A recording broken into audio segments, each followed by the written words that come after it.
more made-up Mekhi Becton madness, and why in the world do some of these people on Twitter have followers? I'm Glenn Naughton with Jet Nation Radio and JetNation.com. Be sure to log in and register to become a part of what is the most active Jets message board on the web. So, the draft is a couple days away, and we have more insanity on Twitter. I get it. People need followers. They need likes. They need retweets. They need credibility. They need an audience, so they gotta make stuff up. Story yesterday said the Jets have given up on Mekhi Becton. They're ready to wash their hands of the former 11th overall pick and move on.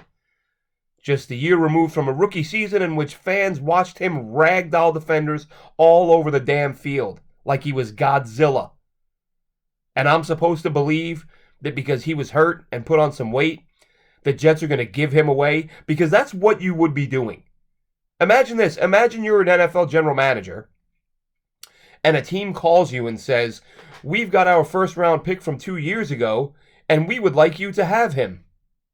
Well, you're essentially announcing, we've given up on this guy. Please, may we have a first or second round pick? No. They're going to say, look, if you've given up on him, why should we want him? We'll give you a 6 or a 7 if you want us to take a look. The Jets aren't trading Mekhi Becton. If they do, I'll delete the video.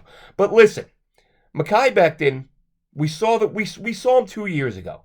And we've heard, whether it's Brian Baldinger, former NFL offensive lineman, Damien Woody, former New York Jets great offensive lineman, the way these guys were praising Mekhi Becton, and you didn't need them to. You could have just watched the games yourself and saw what he was doing to opposing defenders. But you've got Baldy breaking him down every week, blown away at what he's doing. Damien Woody, very simple to the point tweet that I recall him sending out and saying, I believe it was against San Francisco, one of the many plays where he took a grown man off his feet and tossed him to the side.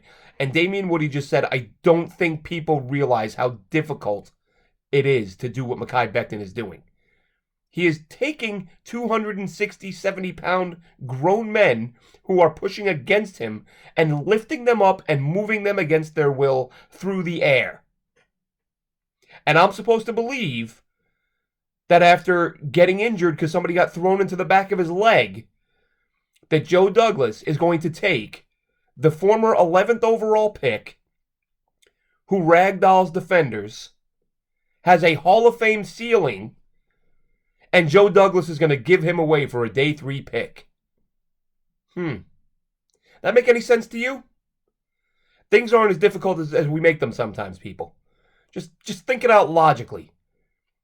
The general manager's first ever pick, who was 11th overall just 2 years ago, looked like an absolute force more often than not, and they're going to trade him for nothing because he put on some weight after getting injured.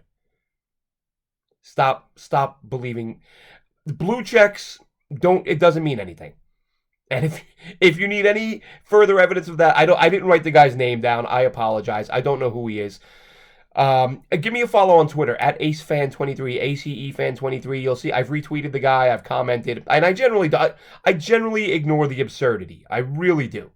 But sometimes people take it so far that you can't not say something.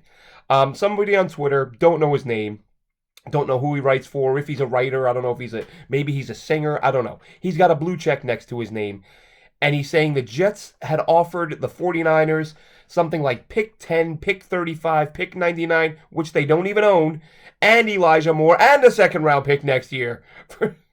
all of that for Deebo Samuel. Elijah Moore, a 2 next year, a 1 this year, a 2 this year, and a 3 or 4 this year. And the 49ers are thinking about it. That's not a real trade offer. And if it was, the 49ers wouldn't be thinking about it. They would be saying yes.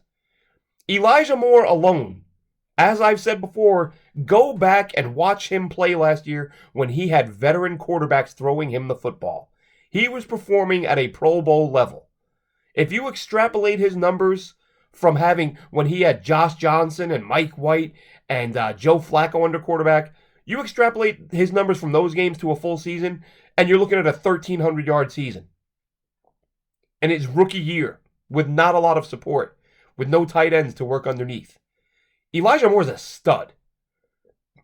But somebody with a blue check next to their name says that the Jets are offering Elijah Moore and a 2 and a 1 and another 2 and a 3 And there are people who are commenting as if like, oh yeah, I think the 49ers should take that deal. Oh, I think they should ask the Jets to throw in a little more. There's crazy people out there. And a lot of them are sports fans and a lot of them are on Twitter. So the Jets aren't trading Mekhi Becton. They're just not. The 49ers are not getting 15 draft picks and Elijah Moore for Deebo Samuel. Not happening. However, as far as the Deebo Samuel situation goes, if you're the Jets, you know, people are saying things are getting more and more uncomfortable in San Francisco between Deebo and the 49ers. If that's the case, the Jets don't have to give the 49ers what the 49ers want for Deebo Samuel. The Jets have to give the 49ers more than anybody else is willing to give. And I think I saw when the Jets were trying to make the deal for Tyreek Hill, I believe pick 35 and 38 total value, maybe that was with 69. The same package they offered for Deebo Samuel, for Tyreek Hill, amounted in terms of the NFL draft value chart, amounted to about the 10th overall pick. Same value in terms of points. So if the Jets want to do that, if they want to take the Tyreek Hill package and offer that for Deebo Samuel, it's probably going to be a better package than anyone else offers. And then you get Deebo and you still have your 2 1s, which I can't imagine a better scenario. And really, in terms of speaking of first rounders and Mekhi Becton and great scenarios, I'm going to apply this logic to the Jets because I'm just being fair here. I do it with other teams all the time. Anytime I see a team lose a stud player early in the season, and it's a team that you know they're not going to win the Super Bowl, like a middling to bad team, and that one of their star players gets knocked out for the year in week 3, one of my first thoughts is always, you know what? They weren't going to win anything anyway. They're worse without that guy, so they're going to be in a better position come draft time, and they get that guy back, which is essentially like getting another first-round pick. If, again, talking about first-rounders. So for the New York Jets, they've got 2 1s. Might trade up for another one. We've talked about that. Do you package 35 and 38 to move back up into round 1 and grab a Tyler Linderbaum or a wide receiver who's falling? Who knows? But as it stands right now, the Jets are picking at 4. The Jets are picking at 10. The Jets are getting Carl Lawson back, former first-round player who's played at a very high level. The Jets are getting Mekhi Becton back, former first-round player, plays at a very high level. Again, yes, I know, when healthy. But in terms of just health, and yeah, I get that it's a big if, but it's a possibility. So we're discussing possibilities here. If Carl Lawson were to come back and stay healthy for 14, 15, 16 games, and Mekhi Becton were to come back and stay healthy for 14, 15, 16 games, and you're adding 2 first-round picks to that, hoping you hit on both. Let's do a little best-case scenario here, hoping Joe Douglas picks 2 winners at 4 and 10 or wherever he picks. How many teams wouldn't expect a significant bump by adding 4 first-round picks to their starting lineup? Throw in Laken Tomlinson, and you made 4 first-rounders and an All-Pro. So I think this is a thing people are sleeping on with the Jets. Everyone's talking about the offseason additions, which we should be. They are exciting. We're talking about Tomlinson. We're talking about Reed. We're talking about the tight ends. That's all exciting stuff.